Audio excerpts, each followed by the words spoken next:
Hello Live Wires, Heather Boyd Wire here. I had a special request to make an adjustable version of the gemstone ring. I'm using 20 gauge artistic wire, 5mm cubic zirconia gemstones, and a stepped wooden ring mandrel. I'm using the Beadalon Slimline series chain nose pliers, round nose pliers, their Glimmer series nipper tool, nylon jaw pliers, and the bail making pliers. So for the first version, we are going to take some 20 gauge wire, the silver color, and you'll probably need about 8 to 10 inches. I always cut my wire a little bit too long.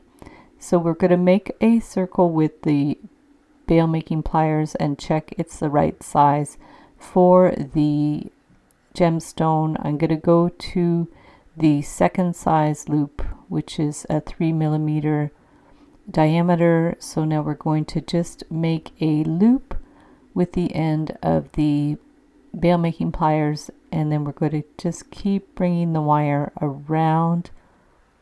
So we have a circle, and then we're just going to bring it around a little more, holding it with our thumb and finger. So we're just going to twist it around a little bit more. This is going to be the base for the gemstone. We're going to want it to sit right in there, but we want to start the loop first so it's nice and round, and then just check it's going to fit in there. And you'll see it's a little open at the bottom, but it's just going to sit right in there, and then we're going to hold it firmly with our thumb and finger, and then keep twisting the wire around. Now we want it to come up around towards the top surface, but we do want to go around a few times. And then the last loop is just going to be to the inside of the diameter of the stone. That way it's going to hold in place. If you're worried about it, you can always put a little bit of epoxy, but if you get it circled right around just inside the top diameter, it's going to hold in place. So keep going around, and you'll see it just sits right in there. It's going to stay in there. And then we're just going to make sure the wires are going one to each side to finish off. So take your time with this step to make sure the stone sits in place, and then I'm going to get my round pliers and just give it a little half turn so it goes out to the side. And then with the other wire, we're going to bring it around. So you have one wire to each side, and this one's going to go bend it down so it's at the same level as the other one, and bend it out sharply with the flat nose pliers. So both of those wires are at the same level now. So now we can put it on the ring mandrel, put it at a smaller size than you're going to need because it'll bounce back. We're going to bring the wire over to either side. Now I should have centered my stone a little more.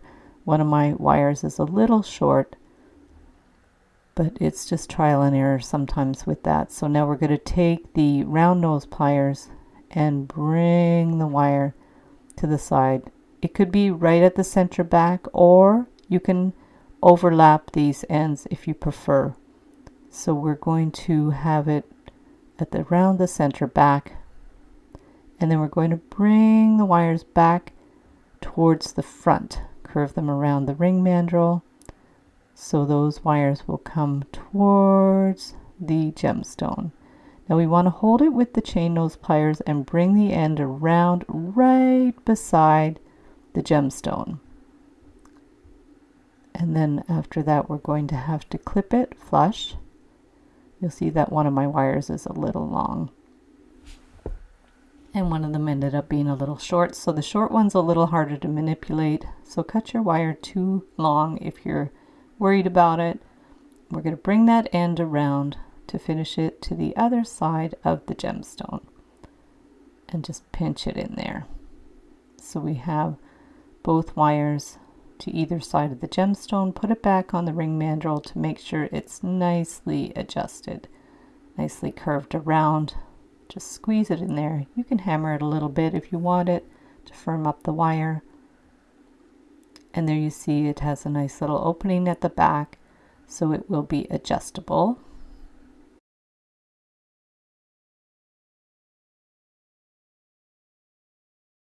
And for the second one, again, we're going to go with the 20 gauge artistic wire using the end of the Beadalon bail making pliers. We're going to bring the wire around as we did before. This is the gold wire.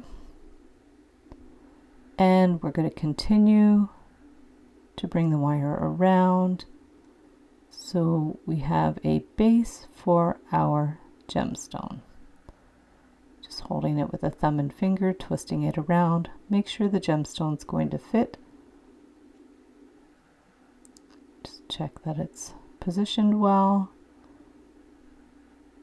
And then we want to hold it firmly with our thumb and finger to twist the wire around. 20 gauge works well for this. 18 gauge might be a little bit stiff, but depending on the size of your gemstone, you can use a thicker gauge wire. This is the 5mm gemstone. You could use a larger one if you like. And I will link up all my materials and supplies and tools in the description below the video.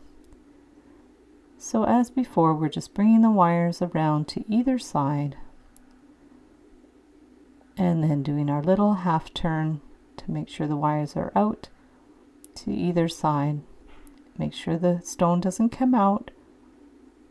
And then we're going to bring the other wire around and then bring it down so it's at the same level as the other one. And then we're going to have to do that little sharp turn to get it out to the side. Those are the flat nose pliers. Again with the ring mandrel. And this time I cut my wires way too long because this style is a little simpler. We don't need to bring the wire back towards the front. So we're going to hold it center back with the flat nose or chain nose pliers and bring the wire around. Flip it and bring the wire around. Now these wires are a little long, so I'm going to clip them so we can just bring them in through the ring band. And you're going to see how we're going to secure it in a way that it's still a little bit adjustable. So hold it and then bring the wire around on one side, flip it and bring the wire around the other side. So they're nice and secured.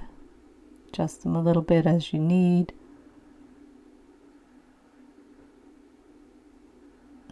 Give it a little pinch down, just gently. We don't want to pinch it too hard. And then clip it flush with the nipper tool, or you can use flush cutters. Give it another little clip. And then we need to push in that little pokey end, but in a way that it doesn't squeeze the ring band. So it's pushed in there so it's smooth, it won't be scratchy, and you'll see it's going to still be a little bit adjustable, but still a closed ring. And there you have the second version of the adjustable gemstone ring. So thanks so much for watching the video. Give it a big thumbs up if you liked it. Be sure to subscribe to my channel for lots more wire art and jewelry making videos. And if you'd like to share photos of your wire art and jewelry, be sure to join the Wire Makers Club on Facebook. And if you'd like to check out my work on Etsy, my husband and I specialize in custom wedding cake toppers and funky jewelry. I also have a mailing list, so if you'd like to sign up below, I'll send you my Wire Art Essentials ebook.